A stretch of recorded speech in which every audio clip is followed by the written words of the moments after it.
Hello, everybody, and welcome to Distance Learning with Common Sense Education. My name is Jennifer Ehehalt. I'm Senior Regional Manager on the Common Sense Outreach, working with lots and lots of schools and districts across the nation in supporting your work with digital citizenship and educational technology. I'm really happy to see you here today. This is going to be a session on your one-stop shop for teaching during the pandemic, which, as the audience came in today, lots of you are representing lots of states and different countries, so welcome. Most of you have either been in school or started school, or you're going to be starting school next week. So we're glad you're here. I want to take a minute and introduce our guest today. We are so very lucky and fortunate to have Erin Wilkie Oh join us. Erin, welcome. Hi, thanks so much for having me. This is my first distance learning chat, so I'm excited. This is so fun. We've been working together, to make sure we have everything we need for today. So it's just been a joy. I'm so glad to see it come to fruition. So thank you. Yes. So without further ado, why don't we I would love to learn a little bit about you and what you're doing at Common Sense. Sure.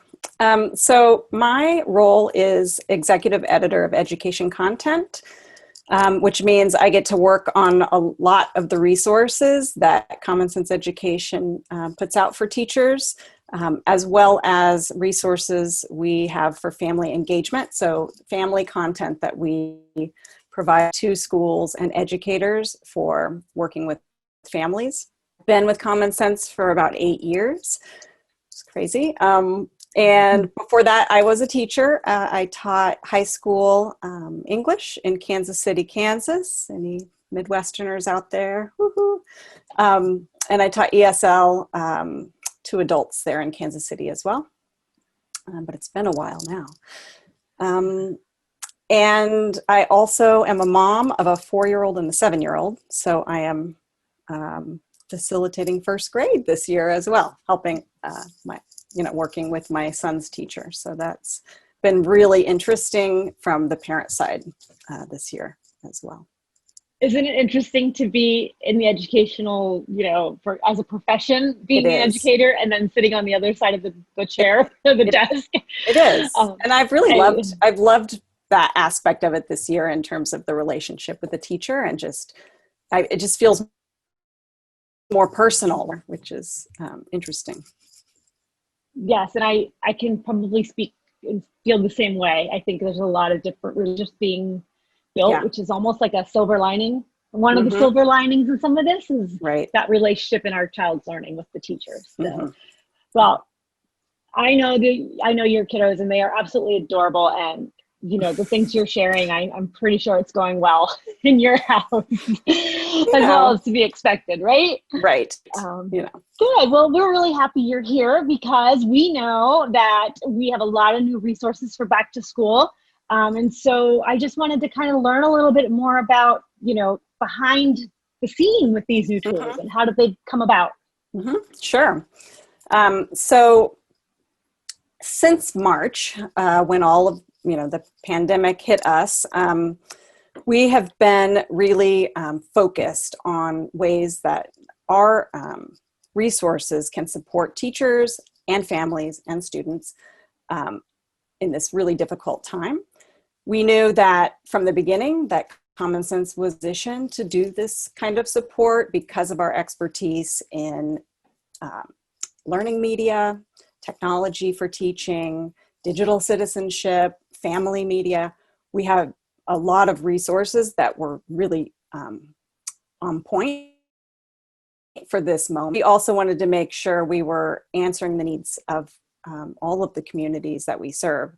So as we sort of entered the summer and started looking at back to school, a lot of listening to the teachers in our networks, the parents in our networks, to each other and what we were all going through, the regional managers that we have on staff in districts all around the country, providing perspectives on what's happening on the West Coast, what's happening in the Midwest, what's happening here, because things were a little different depending on where you are. And we wanted to make sure we were able to support educators across the country and internationally. And so we pinpointed 3 primary goals for the resources we wanted to provide for back to school. One was really focused on digital citizenship, so helping educators create that culture of digital learning and, as they're going back to school, perhaps virtually or hybrid, setting kids up with some of those skills that they need to be successful when they're learning with technology. We also wanted to focus on partnerships between families and educators because it's absolutely essential. This year, always really important, but this year you can't. I mean, you really have to focus.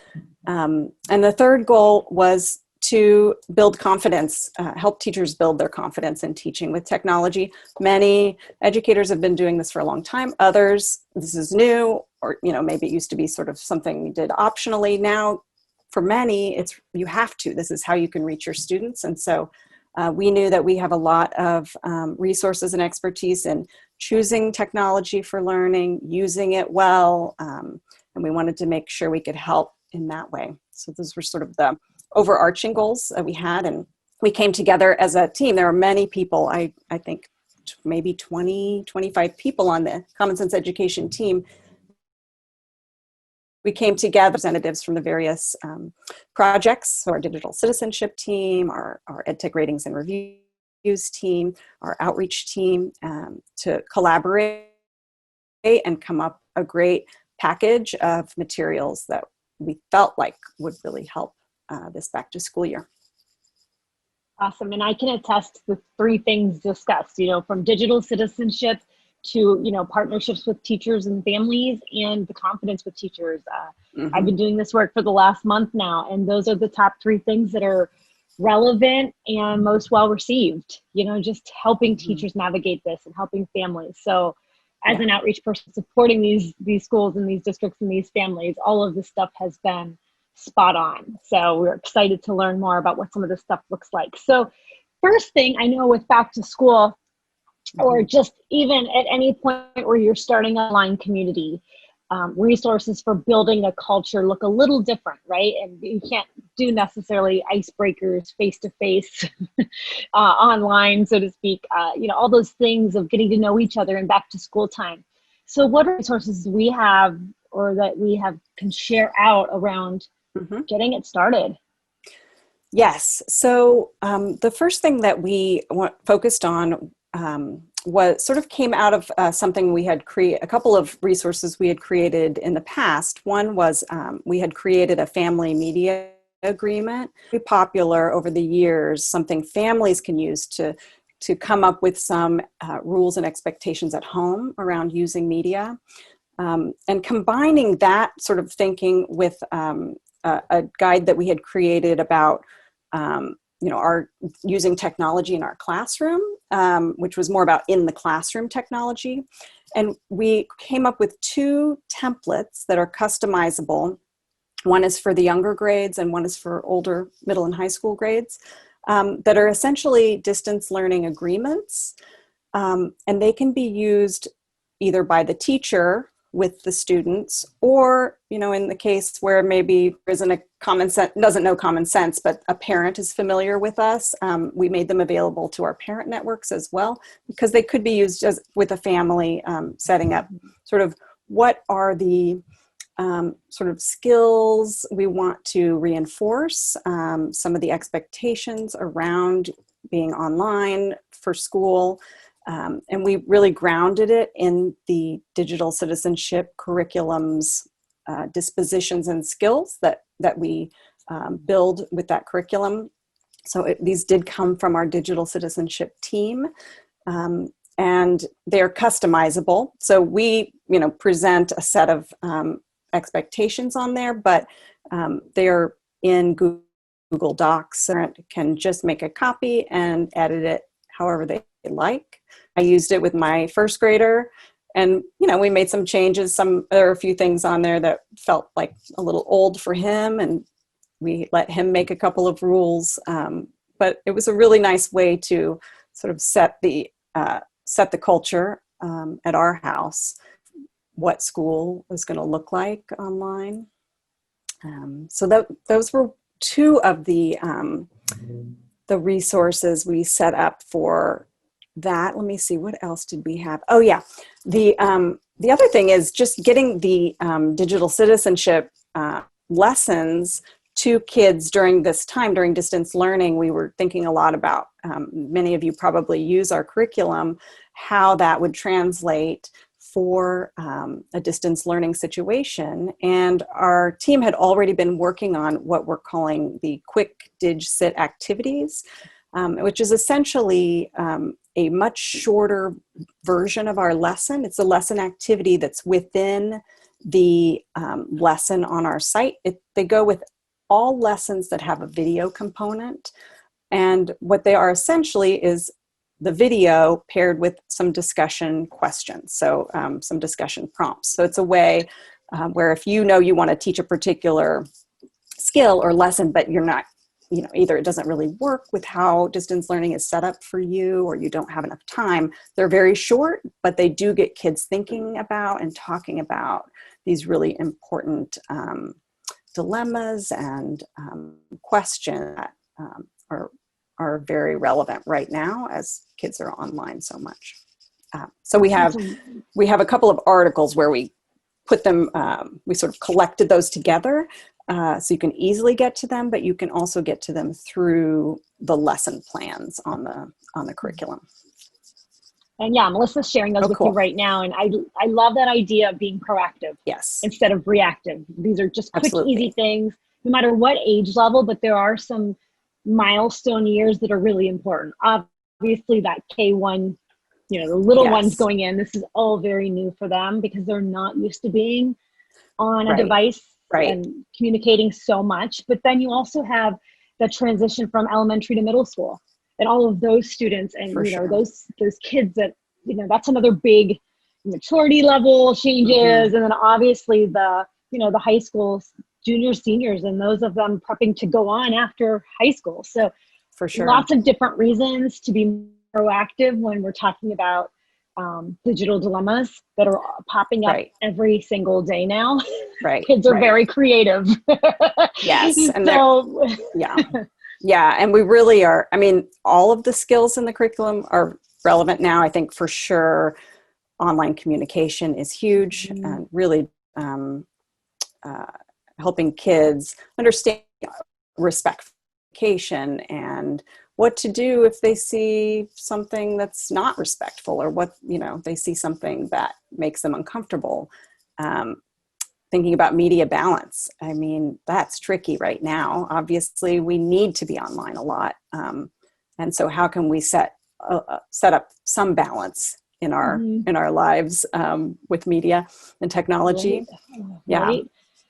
So this next part that we're going to talk about is probably obviously my favorite and my most, I guess it was a life savior. Like everything you're going to share next saved my life. Let's just put it that way. As I have kids going back to school and supporting, my own teacher friends, this next section, everyone needs to get ready. This is good stuff. So this is, all the stuff that we've been sharing and talking about. This is really the templates that are, how can we support partnerships between teachers and families? So what are some of these cool things that we've created that honestly have been game changers? Yes. So again, we wanted to provide something that could help in all the different variations of what teaching and learning looks like right now. And so again, we went with these customizable Google Docs where we present sort of a framework, and then you can edit, modify, add, subtract, because we know we can't ever present something that's going to work exactly for everyone. But what we wanted to do was, first of all, thinking about how we can help teachers answer parents' questions before they even ask, because there are going to be so many questions, and it's hard if they're all coming at you from, an email from every parent every day, just so much that parents want to know, understandably, so much to communicate. And so we created a couple of sort of FAQ style documents. One is called our Distance Learning Classroom FAQ, where We provide it in sort of a Q&A form, and we just present a possible answer. Obviously, these are different, and you would edit this, but on like, what are the tools we're using? How are we logging in? How much time is my kid supposed to be online? Where is the schedule? All of these questions. We thought that as an possible option, this could work for a way to communicate a lot of information in one place. We have an additional one that is about the learning technology, which would be probably created by like a school tech lead or a district tech lead. We know that districts create these websites on the district site where it explains your technology program. But I looked at a lot of those, and very informative, but also a lot of information. And so we thought, could we provide something that's more of a one-pager where they kind of get the basics in one place, and then if they really want to dig into, information on the Chromebook program at the district, they could go to the website. So we did an additional one that is our devices for learning template, again, FAQ style. We also provided one that's kind of a cute one called a cheat sheet, where it's just like the mere essentials, like where do I go to log in? Go to your Clever, whatever, use your badge. This is where you turn things in. This is how often. Here's the teacher's email address. Here's the technology department's helpline, so that you have sort of maybe posted on the fridge or hung up somewhere, quick access to the essentials. So that was another template. What else do we have? And then we did a couple more that were to help, really to help parents as they're facilitating the learning at home, and to help teachers understand what's happening in those moments. One was called a learning conversation template. And this is really to help the parent understand what is the learning goal in this activity, and what could a parent ask, or what could they be looking for in as they're facilitating that activity. So it both serves as something to help the parent feel like they're doing something, they know what they're doing, and you can fill it out, and so then it helps the teacher. If the teacher asks for this document back, it helps the teacher see what's going on at home, and even check for student understanding potentially. Yeah. So honestly, the cheat sheet and the learning conversation, I've made multiple copies of the learning conversation. Awesome. Just because, it's just nice because, we're all doing our best, and especially with families that have more than one child, just keeping in line who's doing what. And it's just, it takes that conversation beyond how was school today. Because that's a whole nother question now, so how was school today? Even though I sat right next to you, I still missed a lot. And let's just check for understanding that some of this learning is happening. Should I kind of hone in, or, where should we reiterate, or, what do I need to know about? And then obviously the cheat sheet, because, Seesaw, Google Classroom, ID, login, math goes here. I mean, it's just like sit down, fight. So it's just a really good, because you are in the moment and you are logging in, and you don't have time to like, what website was that, looking it up. It's just nice to have it right there until things get better, right? Until you get into more of a routine. And then I don't know if you talked about the daily routines. Daily routines are another really good way for any age to kind of know what's happening. Yeah, that's a good one. It's sort of a schedule template. I've, obviously as a parent, I've seen a lot of them coming to me, different versions. So this is another one you could use. It's kind of cute, and it kind of maps out. I think you could use it as a weekly if you wanted, or a daily, depending on your needs. Yeah. So those are good too. So make sure you can check out some of those as well. And so, we have so much, so far this is really good stuff. I mean, the chat, you can already tell, like, We're getting lots of Oh, thank good, yous. good. Your stuff is so helpful. Great. And so, we don't want to forget about the most important piece to all this is our educators, the folks that we have on our session right now. What can we do, or what have we provided as far as professional development to help them navigate the waters from their seat or from their view? Yes. So definitely a big focus was to try and provide as much as we can to make this easier and not so stressful.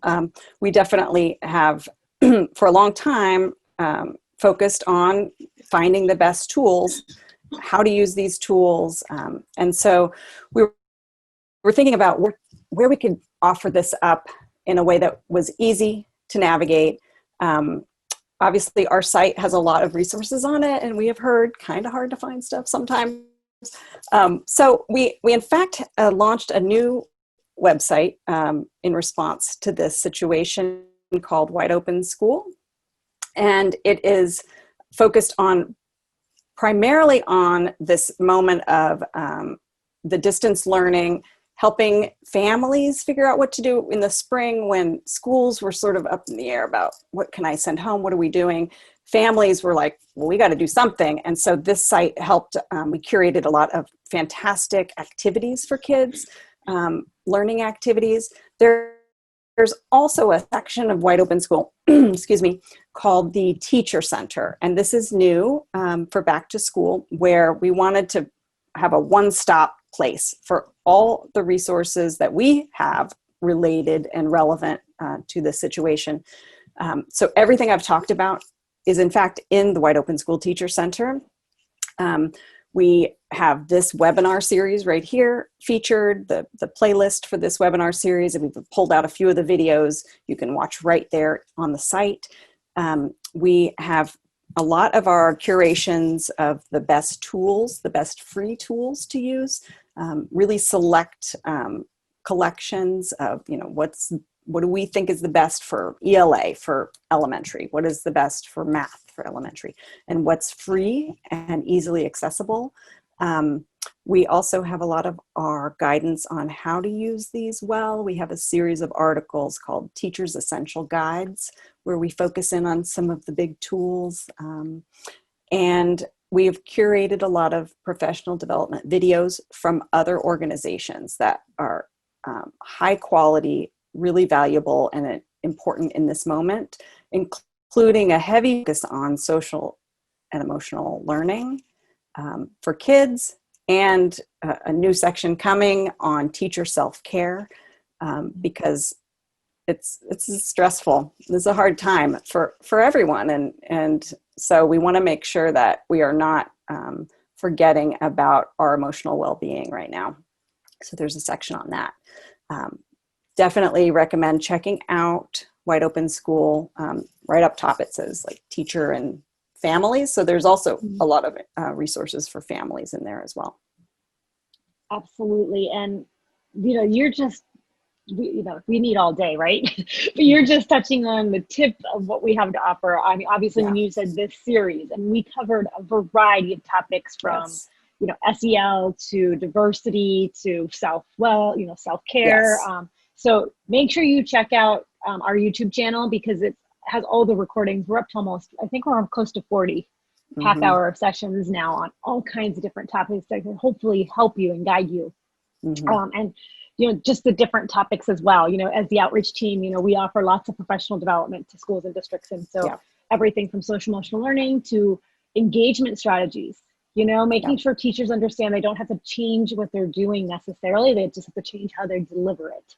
So kind of talking about those icebreakers and those brain breaks and the think, pair, shares and the gallery walks, all those really fun things that we love to do with our kids in the classroom, and, giving them tips on, it's okay, you can still do all those things. Let's show you how we can do that digitally. So those have been extremely well received, and we have a recording of that too. So really good 1 hour webinar, just to kind of give you some high level tools that are safe and easy. So make sure you check that one out as well. And more to come. There's social and cultural literacy resources, and there's a wonderful thing going on there too. I mean, tons of resources, especially now more than ever, because you do have to build a place online that makes everyone feel welcome. you know, Right. and makes everyone feel like they have a voice in the class and things like that. So really helping teachers find the really good articles, resources, and things that they need to make that conversation happen, which is also tied into one of our webinars coming soon. So Yep. Yep. tons of resources. So we are throwing a lot out there today for you, but I'm curious, and I think Erin is too, if you wouldn't mind sharing in the chat, is there anything you feel like you can't find?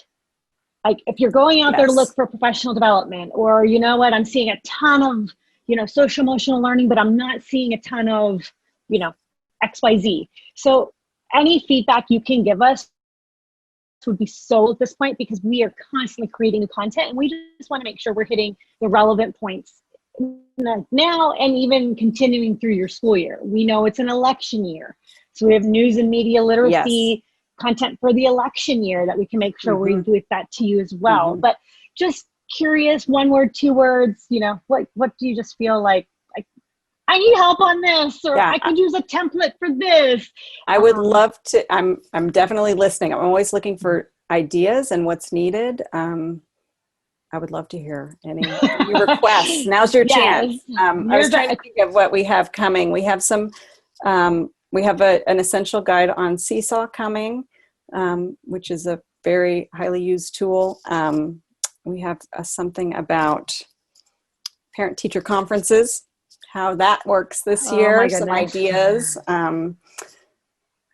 So helpful. Yeah. And Canvas. Essential guide for Canvas. I know lots of Canvas is like a new, I mean, it's always been out there, but I hear more and more schools adopting Canvas.